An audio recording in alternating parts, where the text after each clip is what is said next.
Hi, everybody. Tim Hughes here. I'm the CEO and co-founder of DLA Ignite. With me today, I've got Sandy Yu, and we're going to be talking about how to fix your revenue leaks. Looking forward to this. Sandy, I love the background. It's when we're talking about leaks, having a lighthouse and the sea is just perfect. And where can people find you apart from standing by a lighthouse? Thanks. So happy to be here, Tim. People can find me first and foremost on LinkedIn. So Sandy SYU, or if you type in Sandy U, the last name YU revenue, I should be one of the first hits. Or they can come to my website, revenuecco.com, and that's revenue customer capital optimization.com. Right. Okay. So let's talk about redefining go-to-market or GTM. Yeah. The traditional blind spot, Sandy, most people see go-to-market as a launch or a sales play. Why is excluding customer success from go-to-market definition the primary cause of revenue leaks? Well, who knows better than customer success about what your customer is actually doing after the sales? So the sales team actually knows the customer really well in order to get them through the door. The biggest revenue leak is not paying attention to the customers afterwards. Now you have a team called customer success. They are looking to help onboard your customers, make sure that they adopt your product, and hopefully renew with them. And there's another aspect of it that's really important we'll talk about later. But not including this team that's so focused is on making your customer successful is a huge revenue leak. They're a source of information, they're a source of insight, and you are missing out big time if you're not including them in your leadership discussions. So talking about the unified team, you talk about go-to-market as a triad of marketing, sales, and customer service. In your experience, which of these three silos is usually the leakiest and why? The leakiest, it really depends on what stage the customer is at. At the front of the funnel, the leakiest is actually the sales. Oftentimes when they're targeting the wrong people. So sales have a mandate of their KPI is how many deals can I get through the door? So are they considering whether the customers will actually be using our product? Are they considering the customers will actually be successful solving their problems? So that's the biggest revenue leak. When you're getting customer in the door, they're leaving out the back door. So that's the biggest leaky bucket in the front of the funnel. So you talk about an 8-pillar operating system, don't you? Which is total relevant market, market investment map, brand and demand, unique selling point, pipeline velocity, customer time to value, customer expansion, RevOps, and leadership and alignment. Yes. So can we talk about pillar 1, which is total relevant market? How does an ill-defined market map lead to wasted revenue before a salesperson even picks up the phone? Yeah, that's where I was just sharing, going after the wrong ideal customers. So when people think about selling, they think about something called the total addressable market. I don't think people should focus on the total addressable market, or sometimes called TAM. TAM, yeah. I feel like they really need to think about the total relevant market is where can you grow the most? There may be 1 billion people that could potentially use your services or use your product. But which ones are the most uniquely needing you? Which ones are the most uniquely needing you right now? Not the ones that are possible, but the ones that are actually needing your services. And so the first pillar, the workshop that we do, is around how to identify where you can grow the most. And pillar number 4, pipeline velocity. We often talk about the size of the pipeline, but you focus on velocity. What are the common friction points that slow down revenue capture? The friction points that slow down is actually the data that's living in different silos. So that's the data is number 1. The second is the GTM motions. So go-to-market motions. So people think about sales led. Some people think about product-led, different types of growth, right? Sales-led growth, product-led growth, but there are other ways to grow as well. There's actually event-led growth. So a lot of companies are actually having growth just by doing events with their customers, with their partners. There's also community-led growth. And so there's a lot of different options for you to go to market, and knowing the right combination, knowing what stage you're in and where you should lean into in terms of that particular growth approach, that's going to get you to your revenue the fastest. So again, it depends on the stage of the company that you're at. If you're in the beginning, you're trying to grow fast. You're trying to validate that you have the right customer, that have the right solution, and that you can sell the same thing to the same people all the time, every time. That's when you actually have product market fit. And that's when you can actually have velocity, when you have the right go-to-market motion that's aligned to your revenue goal. And pillar 5, which is customer time to value. This is a fascinating pillar. Why is the honeymoon phase right after a deal closes actually the highest risk moment for any revenue leak? Let me give you an example. A customer signs on. They took, I don't know, 2-3 months. They really have to put themselves on the line to vouch for you as a company, as a product. And then they did all this work, talked to you multiple times a day. And on the day that deal closed, probably 8 times, right? And then right afterwards, what happens? Oh, here's a link of onboarding resources that can help you. And so you go from this immersive experience where I am the most, as a customer, literally the most important person in this company's perspective. And then you get a link to onboard yourself, self-service, or no one to help me or guide me. That letdown is like getting married and then saying, here, have fun on your honeymoon, right? And that's the first time when the experience gets soured. I always think about once you close the deal, that's actually just the beginning. The finish line for sales is the beginning of us building customer trust, and it's the beginning of us building customer success. And so that's the riskiest part. A lot of companies don't, even very large $100 million companies, they don't think about, what do we do with the customers afterwards? How do we ensure that they start using it? How do we ensure that they actually get value from it? And this topic, this pillar of time to value, imagine if you could get value within the first 30 days versus the first 3 months. Absolutely. And pillar 6, customer expansion. Many companies treat expansion as a bonus. How does your 8-pillar system turn expansion into a predictable part of the go-to-market engine rather than afterthought? Yeah. I think every CEO that I've spoken to have asked their teams repeatedly, look, we got to the first 50 million, and it's really great. The next 10 million, I really want that to come from our existing customers. We have a great customer base. So they've given the mandate. They've asked your teams to work together. But what's happening? Because teams have their own KPIs. Marketing needs to drive leads. Sales needs to close deals. Customer success needs to save and renew customers. Who is thinking about how do we actually increase the value of the customer's current investments in order to earn the right for them to use more of us, to buy more from us? So there is not for the lack of mandate.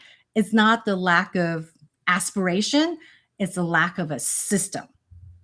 They don't have a way to say, how are we going to work together using the data that we have from the sales cycle, from the support system, from the customer success engagements together, to bring that together to say, this customer could really use us more in this use case, in this use case.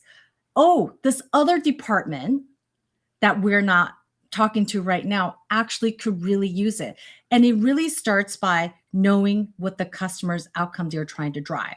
So there's the lack of system that's keeping, I would say, that's keeping companies from getting revenue. And there's a very interesting statistic I just read from a Fullcast report. They did a benchmark survey looking at over $7 billion in revenue. Yep. So in 2025, I think the number is 52% of new revenue came from existing customers, more than half. So if companies don't have a system to look at how they can effectively drive cross-sell and upsell, they're definitely missing the boat. There's a topic that seems to be gaining popularity with CEOs and investors, the idea of efficiency. We no longer have the luxury to drive growth at all cost, basically because we don't have access to free money anymore. Investors are wanting to know how a company can achieve the growth goals without the large price tag. What do you feel about that? I think it's about time. I've been talking a lot about the leaky bucket. Like, you can't keep pouring. So this, you might already know this, Tim, but it costs twice as much. You might know nothing. It costs twice as much to get a sale from a new customer than it is from an existing customer. So in order for you to get a customer in the door, it might cost you $2. But in order to get new sale from existing customers, only costs you $1. 50%. And that's how you can grow efficiently. And when you, as I mentioned, 52% of new revenue came from existing customers. When you don't have a system to tap into that, then you can grow efficiently. You have this syndrome of leaky bucket. You keep pouring money into the most expensive way you can get revenue. And you don't have a way to capture that and monetize that at the end. It's very efficient. And I think investors are expecting growth, but really demanding efficiency. Yeah. And the most valuable work starts after the contract is signed, not before, some people say. Yet the most go-to-market motions aren't designed to protect and grow customers from day one. But pretty much what you said earlier on about we're loving them, and then all of a sudden just send them a URL. Yeah, this is the mindset shift that scale up, not necessarily startup companies, should adopt. What's your view on that? I think that is spot on. I think companies are lacking three things when it comes to expanding customers and doing more cross-sell and upsell. They're lacking clarity, they're lacking insights, and they're lacking focus. It's not for a lack of aspirations or mandate, as I said before, from the CEO, but they don't have a system to see clearly who should do what, who knows what about the customer, and what the customers actually need. You have to start with the intention of making your customers successful to help them achieve their business objectives. And you're almost entrenched in their businesses to help them design and strategize. Oh, if you were able to gain all these efficiency, you were able to have all these cost savings from your department, what other department do you think could benefit from this? So I would say those three things is the clarity, it's the data, and also is the focus. I sometimes think it's maybe because of the fact that in the old days when people sold on-premise systems, you sold it, you gave the person the software or they downloaded it, and then you disappeared into the sunset. And I still 3 years later. yeah. And I still think that there's still kind of that mindset in the industry that what we do is that we sell something and then we walk away.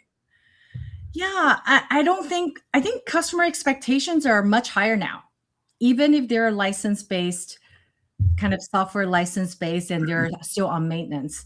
They really expect to have a partner as their business. But that's how you actually gain the trust. I'm not just here to sell you a piece of software to do this one thing.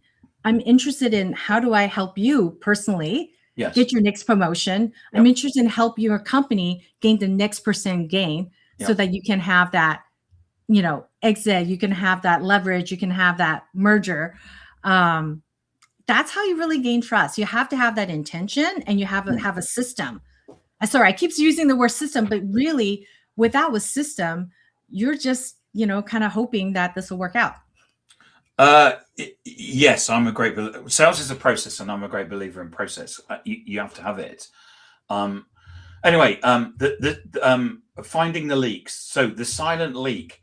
What is a revenue leak that most CEOs or CROs are completely oblivious to until it's too late? Well, the efficient way to growth. This is what we've been talking about, right?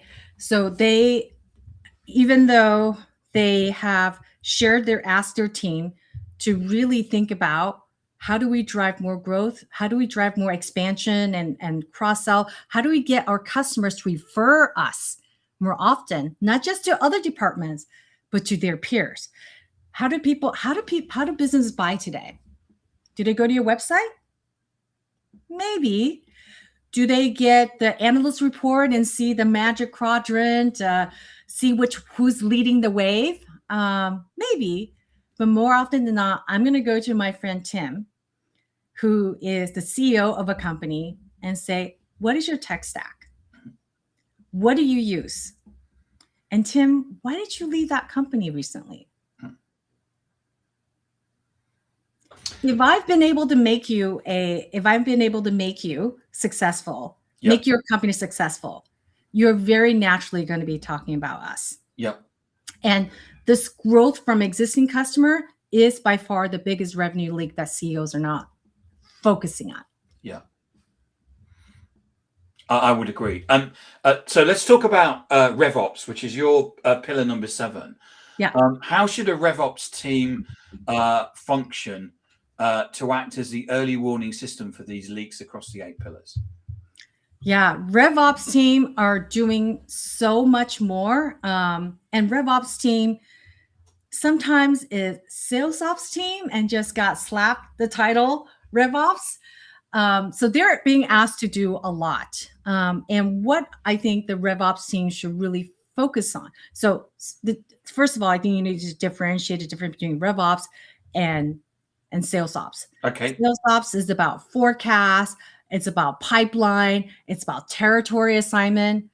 RevOps is what do we need to look at? What are the KPIs in terms of annual revenue retention, gross revenue retention? What are the signals from the revenue as a whole that we need to move? And it's about the right go-to-market metrics, not the marketing metrics, not the sales metrics, but what is the go-to-market metrics that drives your business health?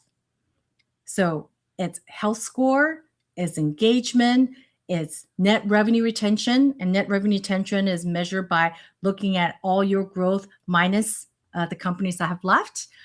And also just on the quarterly basis, who are the cohorts that are making you the most money? Having insights to finding out where the customers that get the most value from your products and services, so that you can bring that data back to sales, back to marketing to get more of the same customers. That's actually, you have that flywheel of revenue effect. And that all starts with RevOps. And pillar 8, which is leadership and alignment. You can have the best strategy on paper, but if leadership isn't aligned, it fails. How do you get a CMO, a head of sales, and a head of customer service to agree on a single revenue map? First of all, I think you have to have them start talking to each other beyond this quarterly readout. So a lot of companies I work with, they have this quarterly strategy meeting, right? And that quarterly strategy meeting, what happens? Each department stands up and say, this is our KPI and this is how we crushed it. And this is all the great things that we did. It's really like it's a wonderful way to have teams to have accolades, to share their accolades and the successes. But what they're not doing is that they're not looking at it as a team. What is the biggest problem we're facing as a company? What is our cost of acquisition today, and how can we lower that? And what does our expansion look like? How is that mapped to our product strategy, right? when leadership, it's a CEO's job to lead. I believe it's a CEO's job to lead go-to-market. It's not a sales responsibility. It's not a marketing responsibility, and it's not a customer success responsibility.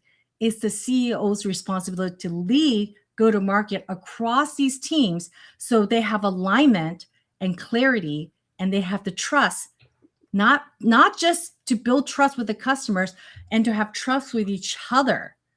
And you start building trust with each other by sharing what's hard, what's not working, and aligning on the problem that you want to solve. So you're not just continue to chasing after your own KPIs and making your team, having successes for your team is going to be secondary to having success as a customer, as a team overall. Sandy Yu, thank you so much for coming on and talking about fixing your revenue leaks. I really appreciate it. So if people wanted to find more information, where can they find you?